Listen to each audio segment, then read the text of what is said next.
The Duo-Art reproducing piano was built by Aeolian Corporation, and it was first marketed in early 1914, so the technology in this piano is just about 100 years old. The phrase reproducing piano started out as trade copy for Aeolian for this type of piano specifically, but it's since come to mean any pneumatic player piano that automatically controls loudness of the notes played. And for a piano to play music well, that also needs to be restored and adjusted so it plays well by hand. And the defining feature of most piano music is the control of loudness and softness. When the piano was first invented, the idea of a keyboard that would control loud and soft notes based on finger pressure was quite radical. Now we're very used to it. I'll demonstrate on this piano with very soft and loud playing.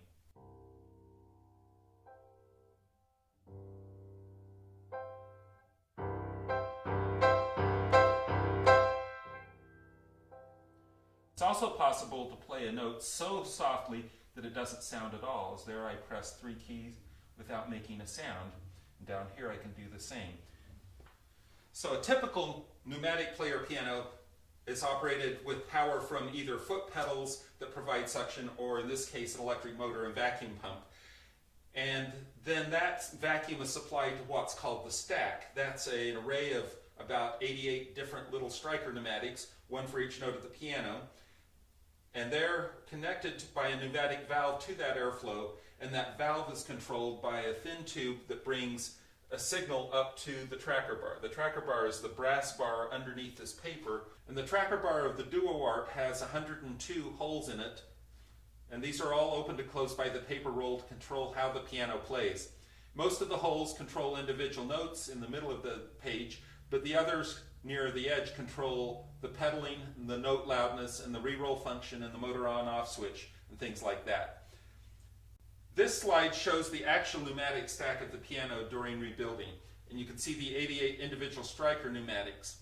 And this view of the stack shows the 88 push rods that press the key levers, and it also shows that the Duo-Art has 2 hose inlets on the back of the stack, and the stack is split internally into 2 halves with separate vacuum supplies, one playing treble notes and one playing bass notes. In this grand Duo-Art, the stack mounts under the piano, and the push rods of the stack play notes by pressing up on the bottom of the key levers, as shown by the arrow on the left. And this is musically and mechanically identical to finger pressing down on the key, as shown at the arrow on the right. With 10 holes on the tracker bar, the Duo-Art sets the loudness of 2 separate air channels that are labeled accompaniment and theme. And these 2 channels are connected independently by other valves to either the bass or treble sections of the stack. And each Duo-Art channel has 16 levels of loudness, numbered level 0 through level 15. Level 0 is carefully set with the minimum pressure needed to play very quiet notes reliably. And in air pressure terms, that works out to about 5 water inches of vacuum, or the suction needed to pull water from a glass 5 inches up a straw and hold it there. Level 15 notes play very loudly with about the same power as the loudest possible for a skilled player with strong fingers. That's equal to about 30 water inches of pressure. The Duo-Art achieves this control with an air pressure regulator design that's really very simple and effective, but quite elegant. And this is called the knife valve. The diagram shows a knife valve design for an upright, but the grand works exactly the same way, and this layout's a little simpler to visualize. So the simpler diagram shows an airtight pneumatic chamber, the main body of the regulator. The box at the top is connected to a cloth-covered movable pneumatic leaf below, which is attached to a spring at the lower right, pulling it open. A hole in the back wall of the chamber connects to the pump vacuum, and a sliding piece of wood called the knife slides freely over that opening, cutting off the connection to the pump when the hole is completely covered, as shown at the moment. And the opening at the top right leads to the stack, and as notes are played by the stack, air enters from the stack and is exhausted out through the opening to the pump. The knife is positioned, as you can see, by 2 metal rods at either end. On the left, the rod connects the knife to what's called the accordion pneumatic, and on the right, the knife is connected to the movable leaf of the spring pneumatic. The accordion has 4 internal air chambers controlled by 4 holes on the tracker bar. These chambers are all different sizes. The top one is 1/16 inch tall, and each chamber below is double the size of the one above it. And holes on the tracker trigger the collapse of the accordion sections, and that pulls the left edge of the knife down by the same distance that the accordion collapsed. With all the possible combinations, you get the 16 different possible lengths, each 1/16 shorter than the step before. And this shows how the Duo-Art regulates the pressure at level 0 with the accordion fully extended, and that provides about 5 inches of vacuum pressure to the stack. Notes played at lower pressure are pressed so slowly that they usually don't make any sound. The pump vacuum lifts the movable leaf of the regulator slightly, and that stretches the spring just until the sliding knife is lifted to barely cover the opening of the pump. And at that point, the system reaches an equilibrium. The movable leaf won't move upward further because it's already closed the opening to the pump. But if a burst of air enters the chamber, that will relax the spring-loaded leaf just a little bit, open the hole to the pump, and quickly exhaust that excess air until it reestablishes equilibrium. And the tension on the spring sets the pressure in the chamber, which is the same as in the stack, and that sets the loudness of the notes played. So as the accordion starts to collapse, you can see what happens here at level 1, where the accordion is 1/16 inch shorter. The collapse of the accordion drags the left edge of the knife down slightly, and the knife responds by opening up a little bit to the vacuum pump, and that stretches the leaf further up and stretches the spring more tightly so that the opening to the pump closes off again. This raises the vacuum to the stack slightly to about 6 inches, so we're still playing very quietly, but just a little louder than level 0.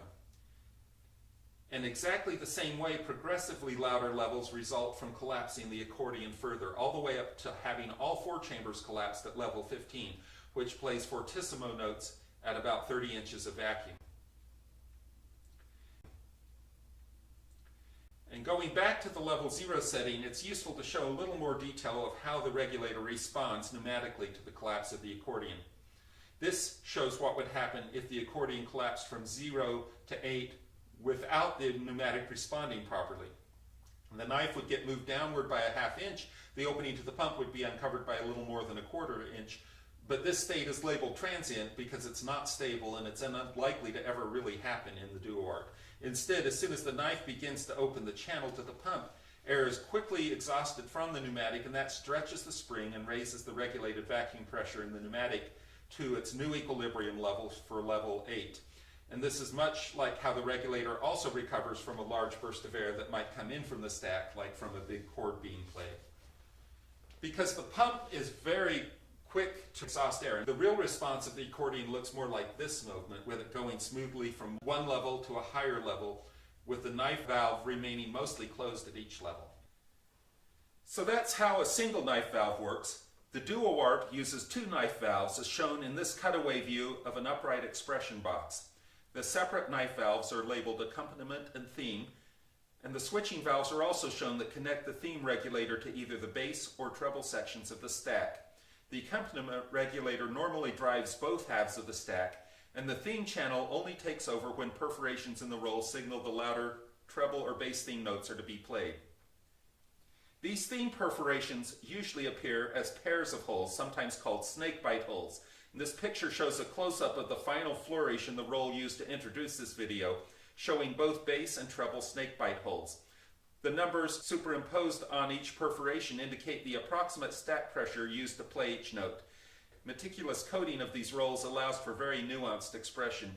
The grand expression box works exactly the same way as the upright, but with a slightly different configuration. And this picture shows the 2 knife valves of this particular piano during rebuilding with the airtight fabric covers removed. And this is the assembled grand expression box with all of its important parts labeled. The picture also shows a device known as the crash valve, which opens a direct channel between the pump and the theme regulator at the loudest setting, bypassing the knife valve. Because of the crash valve, this graph shows 2 pressures for the level 15 theme, one near 33 inches and one near 40 inches of pressure for sustained codings at level 15. This makes the loudest crashing theme chords play more reliably without having to exhaust the air through the knife valve at all.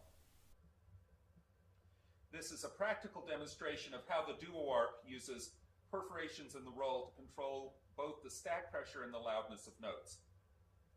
I've installed 2 gauges. The one on the left is measuring the bass stack pressure at any given instant, and the one on the right is measuring the treble stack pressure.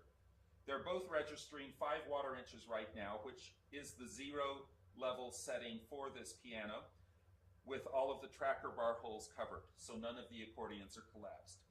It will play notes very softly at this setting, as you can hear.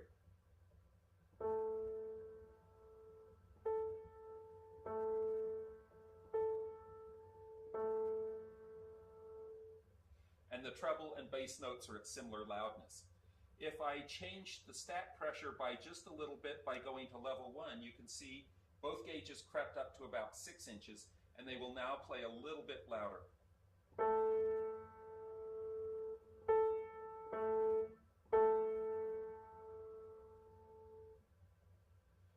Going up several steps, you can see it goes through intermediate levels. At level 8, it's playing mezzo forte at about 16 inches of pressure.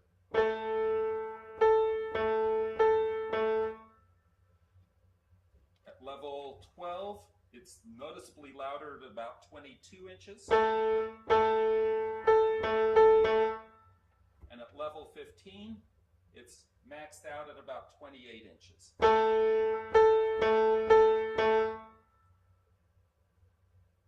But it goes very quickly back to 5 if the rolls, holes, or if the tracker bar holes are all covered. Now if I uncover just a treble theme hole, you'll see that the treble gauge crept upward by about an inch to about 6, even though none of the accordions are collapsed. That's the 0 level for the theme, which is just a bit louder than for the accompaniment. And that would play a treble note just a little louder. If I go up several more steps, you will see that at level 8, the treble is playing at 20 inches and the bass is still at 5. You can hear that.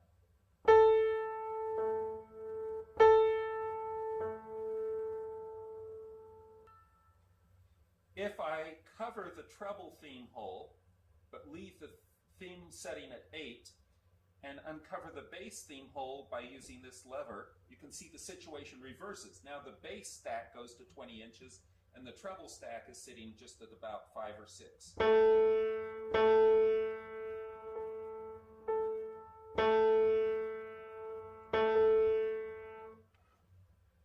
Similarly, if we go all the way up to level 15, you can see, or at level 14, the treble is playing at 33 and the bass still at 5. I can reverse that by covering the trigger hole and opening the bass trigger. It's above 30 and the treble is now at about 3. And then at the final level, you can see that the level 15 theme goes above 40 while the bass is still playing at very quiet settings.